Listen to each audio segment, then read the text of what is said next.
Good morning dear student. आज हम wave optics का लास्ट टॉपिक पोलराइज की स्टडी करेंगे। वास्तव में लाइट जो है ये अब तक हमने पढ़ा था कि light travels in the form of रे।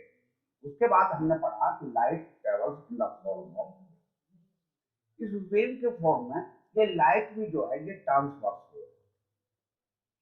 लाइट जो है ये अब बात आती है ट्रांसवर्स वेव।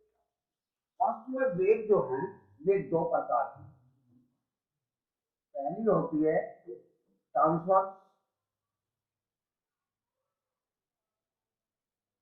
और दूसरी होती है ये लॉन्ग।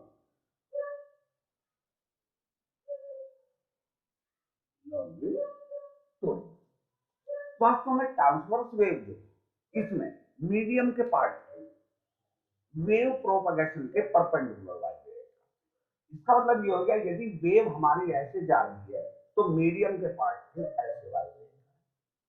अब देखिएगा इसका सबसे एग्जाम्पल है, सीधा सीधा सा एग्जाम्पल है, यदि हम किसी पॉन्ड में तालाब में पानी में कोई बारीक सा कागज का टुकड़ा उसमें डालते और उसके बाद उसमें हम कंकर उसमें कोई छोड़, तो हम देखते हैं कि उसमें वेव बनती है सरफेस पर और वे पॉन्ड के जो कॉर्नर्स है उनकी ओर को मूव।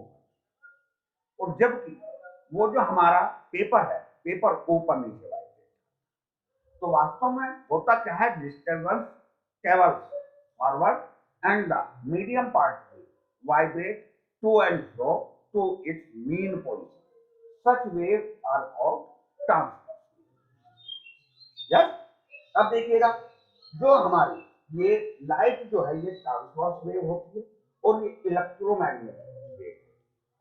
इलेक्ट्रोमैग्नेटिक मीन्स इसमें इलेक्ट्रिक और मैग्नेटिक वेव दोनों होते हैं और ये दोनों ही वेव प्रोपगेशन और म्यूचुअली परपेंडिकुलर होते हैं। इट मीन्स यदि वेव हमारी ऐसे चल रही है और यदि वेव हमारी ऐसे चल रही है, इलेक्ट्रिक फील्ड इधर है तो मैग्नेटिक फील्ड इधर होगा और ये कंटिन्यू, क्योंकि जिस पार्टिकल से लाइट की निकलती है वहां पर प्रत्येक वेव की, प्रत्येक फेज की, प्रत्येक वेवलेंथ की वेव निकलती है, तो वहां से कंटिन्यू वेव चलती है।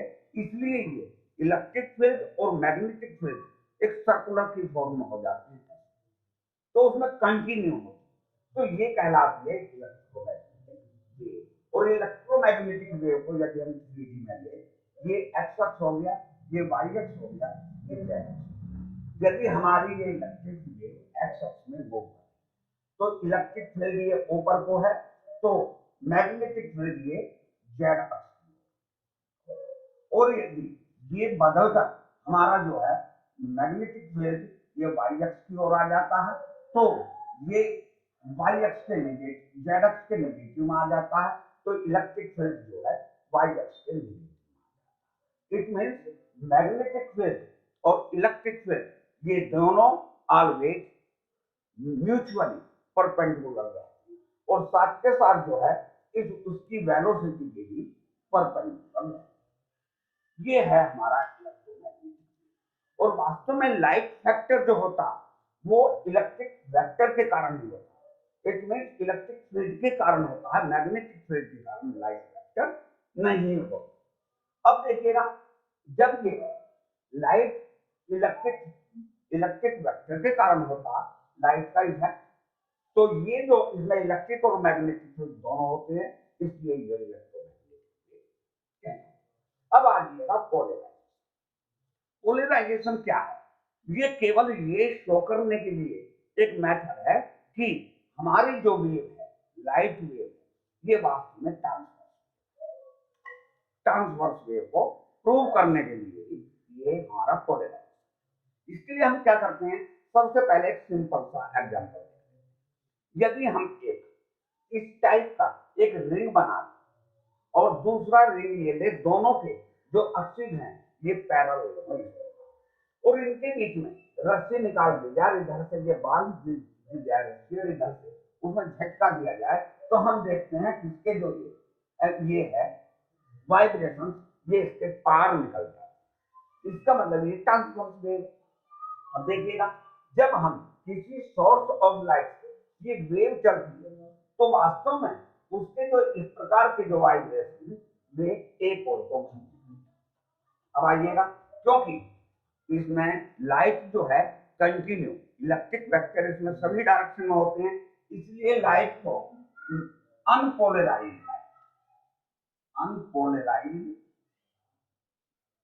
लाइट को हम रिप्रेजेंट करते हैं एक स्टार।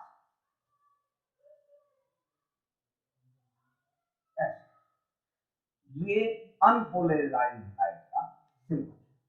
यदि कोई हमारी अनपोलराइज लाइट को हम ये टूरमैलिन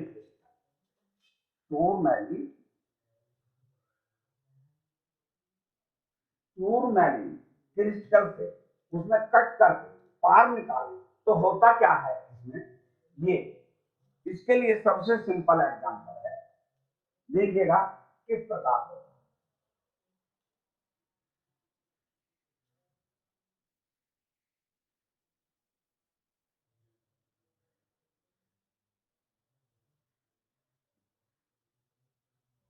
देखिएगा, ये हमारा वेव प्रोपगेशन का डायरेक्शन है और इसमें कोई अनपोलराइज लाइट ये यहां पर सोर्स, ये लाइट चली हमारी अनपोलराइज,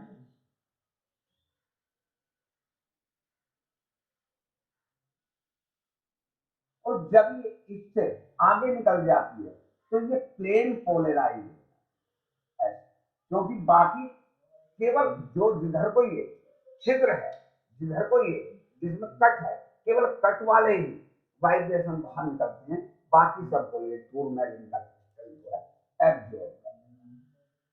तो ये हमारी कहलाती है प्लेन पोलराइज लाइट। क्या कहलाती है? Plane polarise light. अब इसमें ये प्लेन पोलराइज लाइट जब ये निकल गई तो वास्तव में इसमें बाकी जितने ये वाइब्रेशन है इस डायरेक्शन के सभी डायरेक्शन में होती है, तो केवल ऊपर के वाइब्रेशन और नीचे के वाइब्रेशन बाहर निकल जाते हैं, और बाकी इस साइड के और इस साइड के दोनों को वाइब्रेशन को ये एब्जॉर्ब, जिधर को वाइब्रेशन हो रही इस प्लेन को, ये प्लेन बन गया, इस प्लेन को बोलते हैं प्लेन ऑफ वाइब्रेशन। क्या बोलते हैं? इसको बोलते हैं, इस वाले को प्लेन ऑफ वाइब्रेशन, और ठीक इसके परपेंडिकुलर जिधर ये पोलराइज्ड हो गया उसको बोलते हैं प्लेन ऑफ पोलराइजेशन। क्या बोलते हैं? Plane of polarisation. अब देखिएगा, यदि ये इधर से हमने ये निकाल दिया, ये इधर दोनों के यदि ये पैरेलल है तो ये प्लेन पोलराइज लाइट जो है बिल्कुल साफ बाहर। अब ये इसको बोलते हैं पोलराइजर, और इसको बोलते हैं हम एनालाइजर। पहले वाले को जिधर से लाइट अनपोलराइज लाइट चल रही है इसको बोलते हैं हम पोलराइजर, और जो ये दूसरा है ठीक इसके पैरेलल रखा हुआ तो इसको बोलते हैं हम एनालाइजर। अब देखिएगा, मेलस ने, एक मेलस नाम के साइंटिस्ट ने, मेलस ने ये देखिएगा, पहले ये मेलस ला बाद में बताएंगे, पहले समझिए। अब देखिएगा, यदि हम इसको ये मान लिया इस प्रकार है, इसको हम धीरे धीरे रोटेट करें तो ये जो ये है लाइन होल है, ये लाइन होल भी बेंड हो जाएगा, तो धीरे धीरे इनकी ये जो वाइब्रेशन है इनका एम्पलीट्यूड कम होता चला जाएगा, और जब ये ठीक ऐसे परपेंडिकुलर हो जाएगा, इट मींस इसका एक्सिस और इसका एक्सिस दोनों म्यूचुअली परपेंडिकुलर होंगे, तो इधर से जो है ये भी वाइब्रेशन इसके बंद हो जाएंगे, उस कंडीशन में इसको बोलते हैं टोटल पोलराइज्ड लाइट। अब आइएगा, मेलस ने ये कहा कि प्लेन पोलराइज्ड लाइट को यदि हम एनालाइजर डालें तो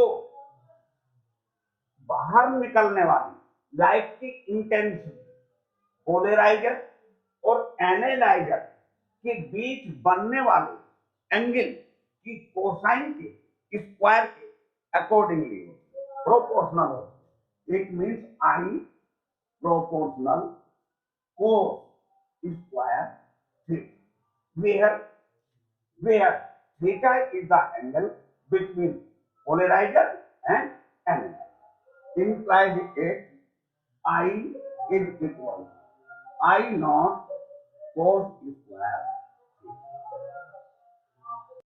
जो है ये आई नॉट है इंटेंसिटी ऑफ प्लेन पोलराइज्ड है।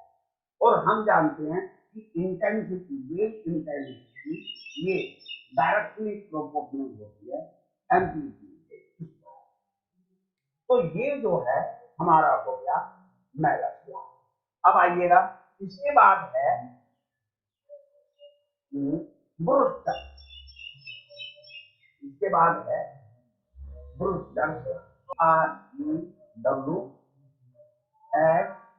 STER Brewster.